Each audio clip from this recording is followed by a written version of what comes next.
अस्सलाम वालेकुम नाज़रीन, जहांज़ेब अब्बासी एक नए यूट्यूब प्रोग्राम के साथ हाज़िर है। 3 बड़ी ख़बरें जिसके ऊपर बात करेंगे। पहला मामला है अफ़गान मुहाजिरीन की पाकिस्तान से बेदखली का, इस हवाले से सुप्रीम कोर्ट में एक डेवलपमेंट हुई है, उससे आगाह करेंगे। दूसरा मामला बहरिया टाउन कराची इम्प्लीमेंटेशन केस है, उस पे भी ये एक बड़ी अहम और दिलचस्प डेवलपमेंट आई है, उस पे सुप्रीम कोर्ट क्या करेगी आज, ये भी बहुत अहम मामला है। और फिर तीसरा अहम केस है जस्टिस मुज़ाहिर अली अकबर नकवी के ख़िलाफ़ जो शिकायत सुप्रीम जुडिशल कौंसिल में पेंडिंग है, जो मामला है सुप्रीम जुडिशल कौंसिल में, इस हवाले से एक और जज, एक और member supreme judicial council justice Mazahar Naqvi का साथ छोड़ गए हैं, इसके ऊपर बात करेंगे।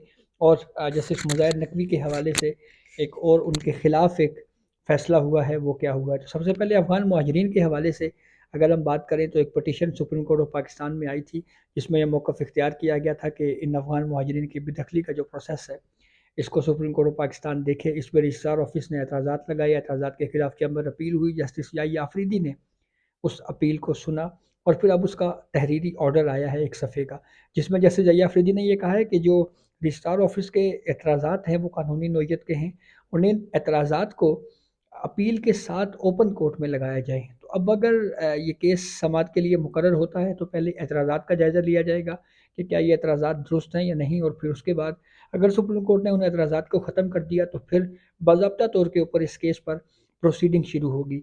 ये दरख्वास्त फ़रतुल्लाह बाबर समेत दीगर दरख्वास्त गुज़ारान जो है वो सुप्रीम कोर्ट में लेके आए थे। दूसरा मामला है बहरिया टाउन कराची अमल दरामद केस। ये बहुत इंटरेस्टिंग केस है। हाँ, इस हवाले से जब ये केस सुप्रीम कोर्ट में आया और इशू ये बना कि जी ये मलीर डेवलपमेंट अथॉरिटी ने कहा ज़मीन हमारी है, बहरिया हमें पैसे नहीं दे रहा। फिर सुप्रीम कोर्ट ने एक ऑर्डर दिया और ये कहा जी कि ये 460 अरब रुपए आप दें।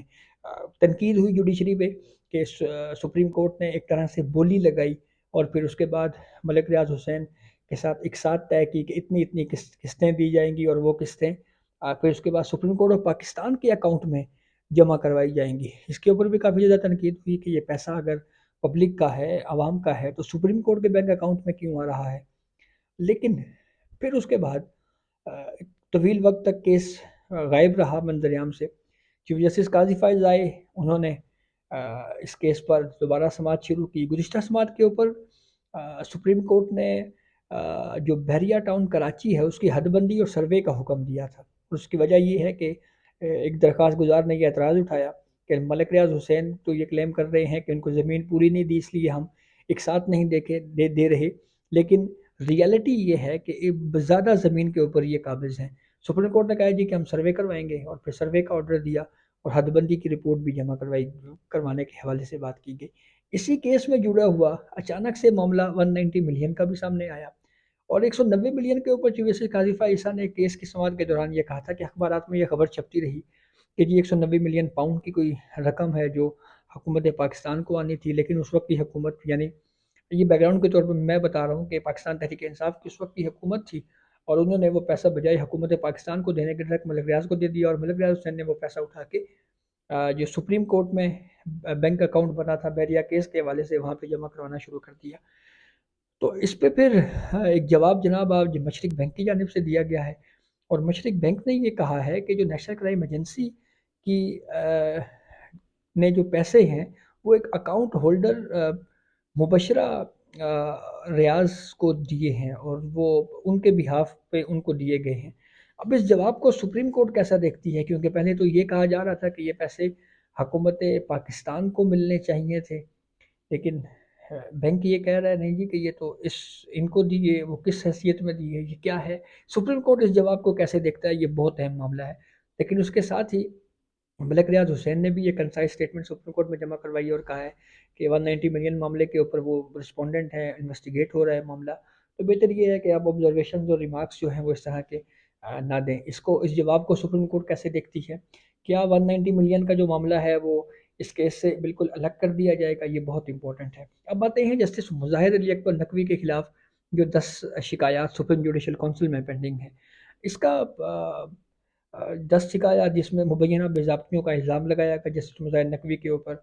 पहले जब ये शिकायत आई जुडिशरी के ऊपर आवाज़ें उठती रहीं کہ آپ کے اپنے جج کا معاملہ ہے، شکایات ٹیک اپ نہیں کر رہے جسٹس، اس وقت کے چیف جسٹس امرتا بندیال ایک طویل وقت تک ان کمپلینٹس کو، شکایات کو دبا کے بیٹھے رہے، پھر اپنے ریٹائرمنٹ سے کچھ عرصہ پہلے انہوں نے لیگل اوپینین کے لیے معاملہ جیسے سردار طارق مسعود کو بھیجا، جیسے سردار طارق مسعود نے اس کے اوپر اوپینین دیا، پھر سپریم جوڈیشل کونسل نے پروسیڈنگ شروع کی۔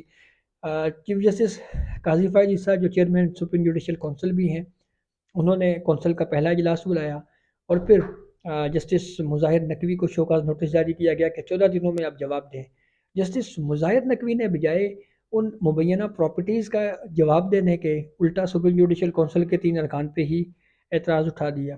لیکن جو شوکاز نوٹس جاری ہوا تھا وہ 3 جوڈیشل کونسل کے ممبران کی اکثریت نے دیا تھا۔ 2 کونسل کے ممبران جو ہے وہ شوکاز دینے کے حق میں نہیں تھے۔ ہمیں ذرائع سے پتہ چلا کہ ایک نام جسٹس اجاز الحسن صاحب کا ہے، دوسرا نام لاہور ہائی کورٹ کے چیف جسٹس امیر بھٹی صاحب کا ہے۔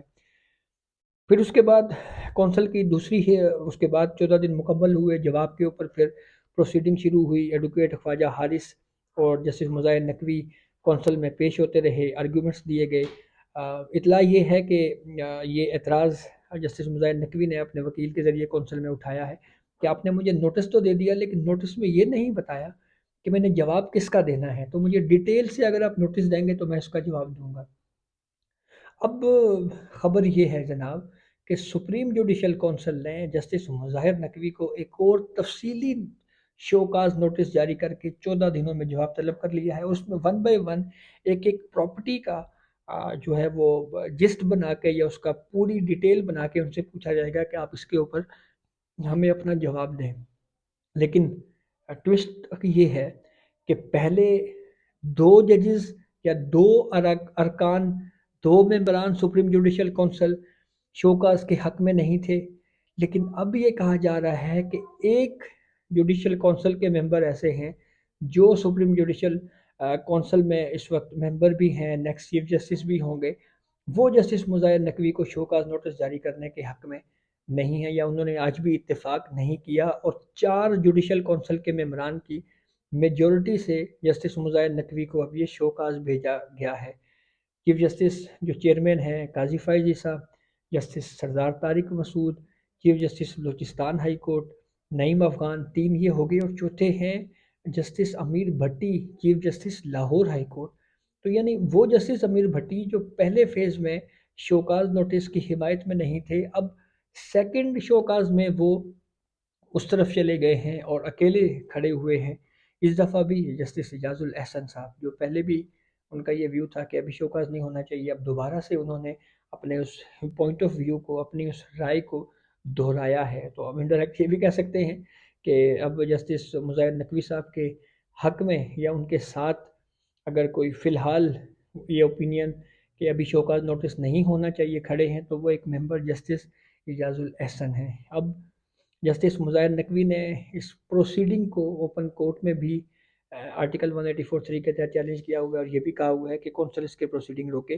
بہت اہم معاملہ ہے، اگر کونسل نے جسٹس مظاہر نقوی کو اگر ہٹا دیا مس کنڈکٹ پہ، کوئی پینشن، کوئی مراد نہیں ملیں گے۔ جسٹس مظاہر نقوی اگر خود ریزائن کر جاتے ہیں، پینشن بھی ملے گی، مراد بھی ملیں گی، اور اگر اوپن کورٹ میں اس کیس کو فکس کر دیا جاتا ہے اور جسٹس مظاہر نقوی یہ کامیاب ہو جاتے ہیں یہ ثابت کرنے میں کہ ان کے خلاف کیس بدنیتی پر مشتمل ہے، میلافائڈ انٹینٹ ہے، اس کے پیچھے کچھ مقاصد اور ہیں، تو پھر وہ ان الزامات سے بری ہو جائیں گے۔ تو اب دیکھیں کیا صورتحال بنتی ہے۔ ریزائن آتا ہے، مقابلہ کرتے ہیں، اوپن کورٹ میں پروسیڈنگ آتی ہے، کافی اہم معاملہ ہے، لیکن ججز کا احتساب ہونا چاہیے، لیکن ڈیو پروسیس بھی ایک جج کا اتنا ہی حق ہے جتنا دیگر لوگوں کا یا عام شہریوں کا ہوتا ہے۔ تو یہ اب تک کی اپڈیٹ تھی جس سے ہم نے آپ کو آگاہ کیا، بہت شکریہ۔